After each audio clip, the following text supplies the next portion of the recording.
Okey sekarang, mengapa kita telah dijadikan sebagai ummah tengah? Anda akan menganggap ini sebagai satu sebab untuk meraihkannya.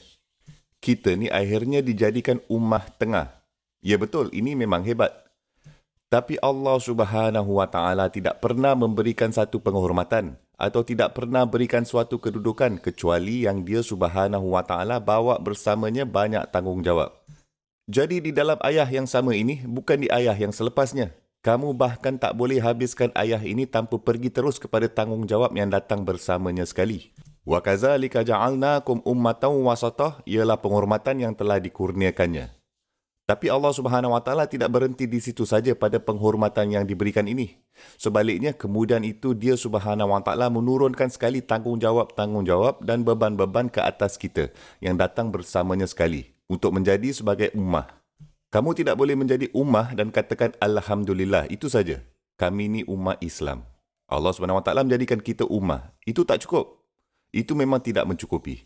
Dan by the way, jika itu je sudah cukup, kamu tak lain tak bukan seperti Bani Israel je, yang telah mengatakan kami adalah ummah yang telah dipilih. Itu sudah cukup bagi kami. Kita tidak perlu mengambil apa-apa tanggungjawab pun kerana kita sudah dapat boarding pass masuk jannah. Kita semua dah set. Faham? Itu bukan kesnya untuk kita Muslim. Apa yang Allah Subhanahu Wa Taala katakan. Litakunu syuhada'a 'alan nas. Litakunu syuhada'a 'alan nas. Aku telah menjadikan kamu ummah tengah supaya kamu boleh menjadi sebagai saksi-saksi terhadap semua orang. Okey, kamu dan saya telah dijadikan sebagai ahli ummah ini dan tugas asas kami sebagai ummah adalah kita menjadi saksi-saksi terhadap keseluruhan kemanusiaan. Anda tahu apakah maksudnya itu? Ia bermaksud kita membawa Islam semasa kita membuka mulut. Dan kita bawa Islam dengan watak dan akhlak kita. Cara kita jalankan perniagaan dengan orang. Jiran yang macam mana kita ini. Cara kita melintasi jalan. Cara kita berbalas cakap dengan orang. Cara kita menangani kejahilan. Kita sentiasa sedang menjadi saksi terhadap kemanusiaan. Bahawa ini adalah dimaksudkan sebagai seorang Islam. Okey, rakan sekerja anda akan pergi ke parti. Mereka akan ke bar untuk minum dan anda akan mengatakan tidak, tak mahu. Dan anda akan menasihati mereka untuk menentangnya juga. Ini tak baik. Saya tahu anda bukan Muslim tetapi ia masih tidak baik untuk anda. Maksud saya Allah Subhanahu Wa Taala memberikan kita penghormatan ini untuk berkhidmat kepada kemanusiaan. Kita bukan di sini hanya menjaga kebaikan ummah saja. Malah kita kena menjaga kebaikan umat manusia juga. Itulah yang kita sepatutnya jadi. Kamu sepatutnya menjadi saksi terhadap orang-orang tentang apa sebenarnya kebenaran ini. Tapi jika anda dan saya, jika Islam kita, jika dedikasi kita pada Allah Subhanahu Wa Taala tidak dapat melepasi 4 tembok dari dalam masjid ini, jika kita manusia yang berbeza di luar sana dan kita manusia yang berbeza dalam masjid ini, dan anda tidak akan dapat mengenali orang yang sama itu di luar, anda akan seperti, itu orang yang sama dalam masjid ke itu? Ya ke? Dia Muslim ke? Alamak. La ilaha illallah. Subhanallah. Faham tak? Kan? Maka ini adalah masalah yang sangat serius. Dan by the way, syahada'a 'alan nas adalah konsep yang sangat berat dalam din kita ini. Anda tahu tak apa maksudnya? Pada yaumul qiyamah esok, manusia yang berada di sekitar kita yang mempunyai peluang untuk berinteraksi dengan kita, yang dapat melihat kita, bersama kita, rakan sekerja kita ke, jiran kita ke, malah keluarga kita yang bukan beragama Islam pun, semuanya mereka akan memberikan keterangan sebagai saksi pada yaumul qiyamah esok. Bahawa Muslim ini, rakan saya ini, rakan sekerja saya ini, jiran saya ini, tapi dia ni saya tidak pernah melihat sekilas Islam pun dalam dirinya.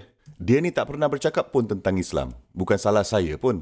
Mereka akan mempunyai kes untuk menentang kita. Walaupun mereka ni mempunyai tanggungjawab mereka sendiri, semestinya kita ni seharusnya menjadi saksi terhadap mereka juga. Kerana jika kita tidak bersaksi menentang mereka, sebaliknya mereka akan menjadi saksi menentang kita. Ia salah satu atau yang lain. Nak tak nak kita akan naik mahkamah. Pada yaumul qiyamah kelak, nak ke tak nak kita akan kena pergi ke mahkamah juga. Jadi kita harus memutuskan sekarang di sebelah mana kita akan berdiri kelak. Dan jika ini tidak cukup berat, Allah Azza wa Jal menambahkan lagi tanggungjawab lain. Sallallahu alaihi wasallam, Rasulullah sallallahu alaihi wasallam telah disebutkan di sini. Dia Subhanahu wa Taala mengatakan, "Wa yakuna rasulu alaikum syahida." Dan utusan sallallahu alaihi wasallam akan menjadi saksi terhadap kamu. Rasulullah SAW akan menjadi saksi terhadap kamu. Dan ayat ini masih belum habis lagi. Ayat ini masih belum selesai lagi, tapi saya mahu fokus dulu bahagian ayat ini. Sebab ini bahagian ayat yang sangat berat. Ayat-ayat yang serupa didapati juga di tempat lain dalam Al-Quran.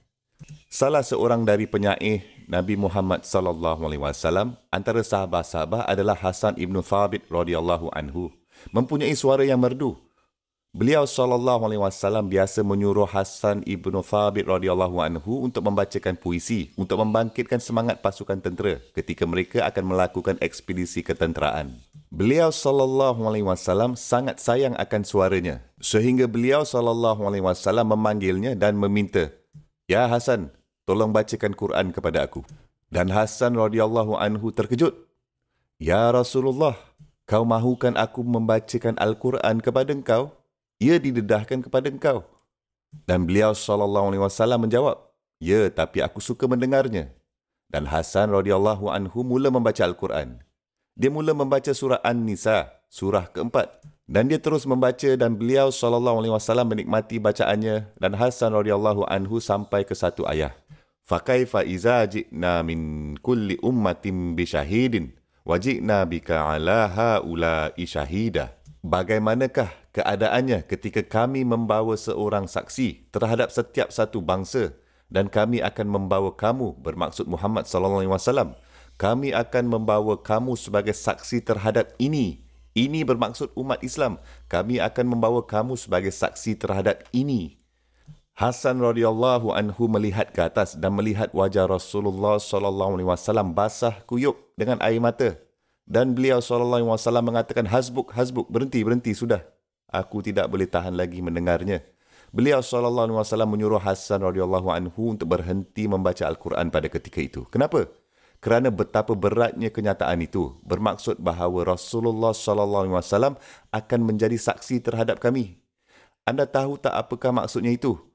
Ia bermaksud Rasulullah SAW sebelum beliau meninggalkan dunia ini, sebelum kehidupan duniawi beliau, komponen hidupnya yang itu berakhir, beliau SAW telah mengambil keterangan saksi dari kita semua. Adakah aku telah menyampaikan mesej kepada kamu? Adakah aku telah menjalankan tugas aku? Dan kita semua telah memberi keterangan sebagai ummah. Ya, wa adaital amanah, wa nasahtal ummah. Kamu telah memberikan amanah, kamu telah sampaikannya kepada kami. Amanah yang telah diberikan kepada kamu, kamu telah menyampaikan amanah itu kepada kami. Kamu telah menyampaikannya. Kemudian beliau SAW berkata, "Orang-orang yang ada di sini, kamu lebih baik sampaikan kepada orang yang tidak berada di sini.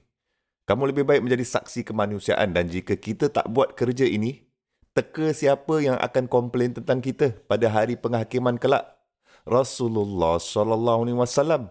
Mereka ini, aku telah tinggalkan kerja untuk mereka. Mereka bersaksi bahawa mereka akan lakukan kerja ini dan mereka tahu tentang kitab ini.